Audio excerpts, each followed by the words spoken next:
Magandang araw mga bata sa ikalawang baitang. Ako si Teacher Yvonne, ang iyong magiging gabay sa aralin ngayong araw. Narito ang layunin ng aralin natin ngayon. Pagpapakita ng pasasalamat sa mga biyayang bigay ng Diyos sa pamamagitan ng pagtulong sa kapwa. Bago tayo magpatuloy sa aralin natin ngayong araw, subukan mo munang sagutin ang nasa subukin. Ilabas ang iyong lapis at modyul at umpisahan na natin. Narito ang panuto. Isulat sa patlang ang I kung ang larawan ay nagpapakita ng pagtulong sa kapwa at M naman kung hindi. Unang bilang, tinutulungan ko ang aking kaklase na may kapansanan.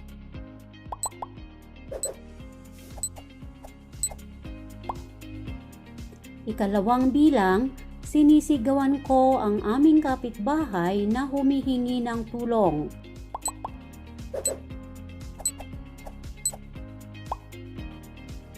Ikatlong bilang, hindi pinapansin ni Nena ang pulubing namamalimos sa kalsada.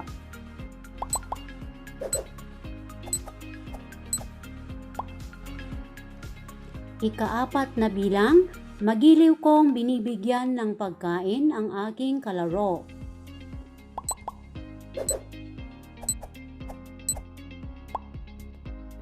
At ikalimang bilang, hindi ko pinapahiram sa aking mga kaibigan ang aking mga laruan.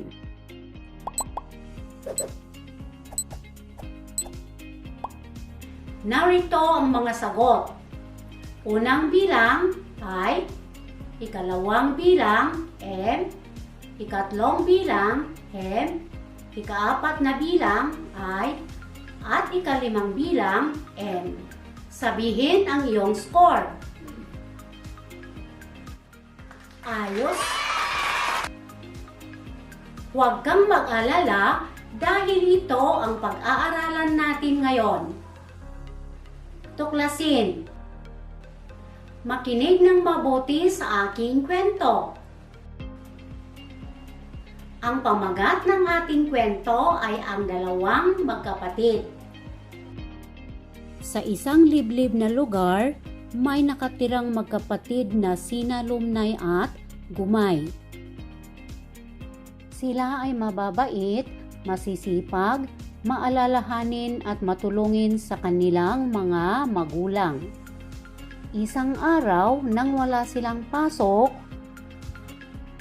Gumay, di ba wala tayong pasok ngayon? Oo, wala. Bakit? Ano kaya kung tulungan natin si nanay sa bukid? O sige, mamimitas tayo ng mga gulay at prutas. Tara na sa bukid. Pauwi sana sila nang may nakita silang isang matandang lalaki. Lumnay, may nakikita ka bang isang matandang lalaki? Oo, meron. Parang marami siyang dala-dala. Tulungan natin siya. Mabutit na isipan mong tulungan natin siya. Binigyan sila ng matanda ng gantimpala, ngunit hindi ito tinanggap ng magkapatid. Sa halip, nagpasalamat lang sila at masayang pauwi sa kanilang bahay. Suriin. Sagutin na natin ang mga tanong tungkol sa kwento. Unang bilang, sino ang magkapatid sa kwento?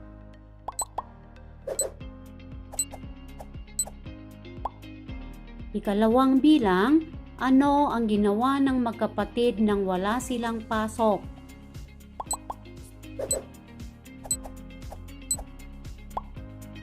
Ikatlong bilang, ano ang ginawa nila sa isang matandang lalaki?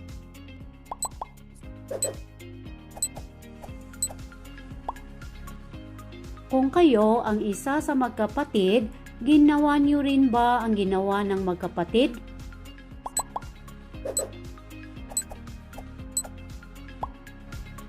Ano ang magandang asal na ipinakita sa kwento?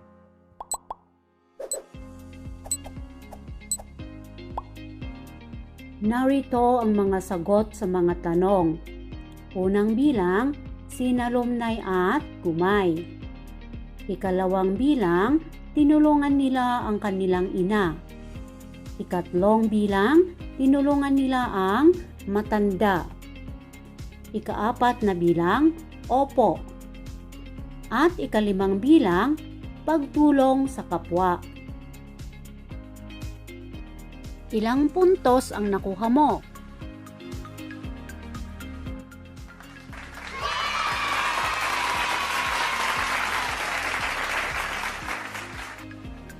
Bilang isang bata, marami kang pwedeng gawin para ipakita mo ang iyong pasasalamat sa mga biyayang bigay ng Diyos. Bilang isa ring mag-aaral, makatutulong tayo sa ating kapwa sa anumang paraan. Isa rito ang pagtulong sa kapwa. Maaari nating ipakita kahit saan mang lugar. Una, sa tahanan. Ikalawa, sa paaralan. Ikatlo, sa simbahan. At kahit saan man sa ating komunidad. Masarap ang pakiramdam kapag tinulungan natin ang iba, maliit man o malaki ito. Kapag kusa kang tumutulong sa kapwa, hindi tayo dapat maghintay ng kapalit. Pinatnubayang gawain. Panuto, lagyan ng check kung ito ay nagpapakita ng pagtulong sa kapwa at X naman kung hindi. Ano ang nakikita ninyo sa larawang ito? Ito ba ay nagpapakita ng pagtulong sa kapwa? Dahil ito ay hindi nagpapakita ng pagtulong sa kapwa, lagyan natin ng X. Ano naman ang nakikita ninyo sa ikalawang larawan? Ito ba ay nagpapakita ng pagtulong sa kapwa? Dahil ito ay nagpapakita ng pagtulong sa kapwa, lagyan natin ng check.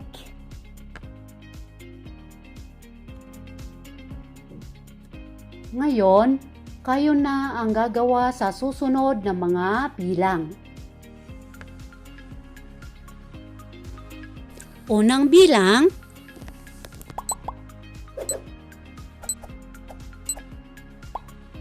ikalawang bilang,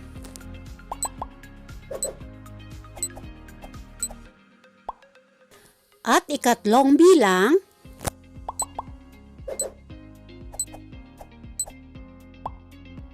narito ang mga sagot. Unang bilang, X, ikalawang bilang, X, at ikatlong bilang, check. Ilan ang nakuha mong puntos?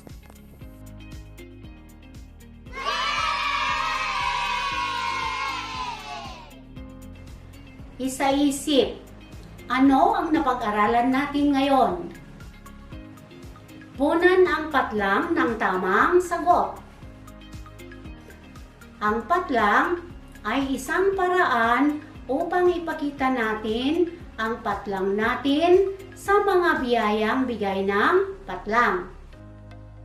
Pagtulong, kapwa, Diyos. Tama! Malayang gawain.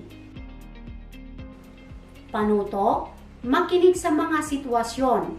Piliin ang titik ng tamang sagot. Unang bilang, paano mo matutulungan ang iyong barangay? A. Maglalaro sa labas ng bahay. B. Iiwanan ko ang basura sa labas ng bahay. At C. Tutulong ako sa pagpapanatili ng kalinisan. Ikalawang bilang, nakita mong itinapon ng iyong kaibigan ang balat ng candy sa daan habang kayo ay naglalakad. Ano ang gagawin mo? Pagsasabihan ko siya na huwag magtapon ng basura sa daan. B. Hindi ko siya papansinin. At C. Aawayin ko siya. Narito ang mga sagot sa mga tanong. Unang bilang, C. At ikalawang bilang, A. Ilang puntos ang nakuha mo?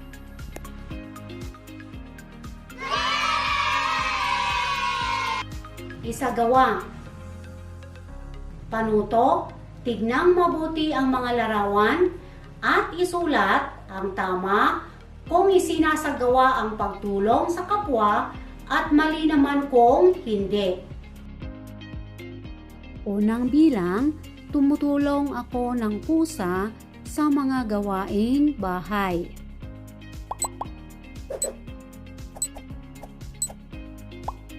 Ikalawang bilang, nalulungkot ako kapag tumutulong sa kapwa.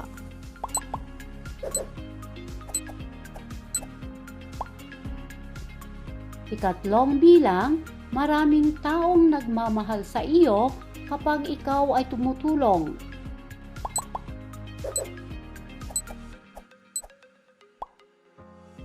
Ikaapat na bilang, ibinibigay ko sa aking kaibigan ang aking lumang laruan na may kapalit.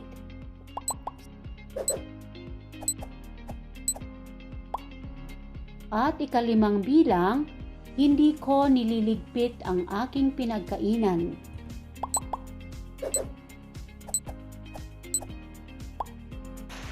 Narito ang mga sagot sa mga tanong.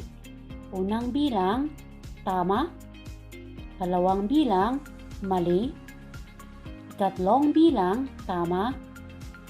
Ikaapat na bilang, tama. At ikalimang bilang, mali. Ilan ang nakuha mong puntos?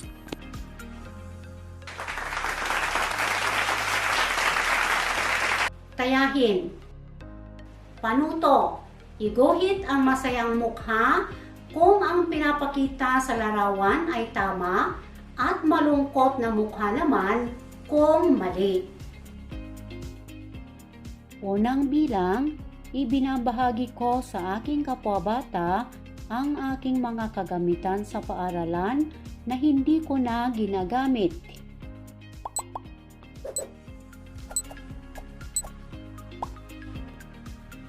Ikalawang bilang, hindi ko binibigyan ng tulong ang pulubing na mamalimos sa akin dahil mababawasan ang aking baon.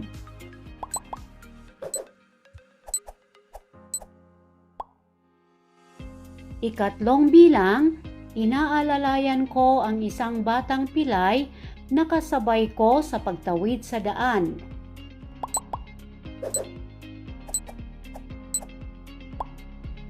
Ikaapat na bilang, ibinibigay ko sa aking kaklaseng nasunugan ang aking lumang damit.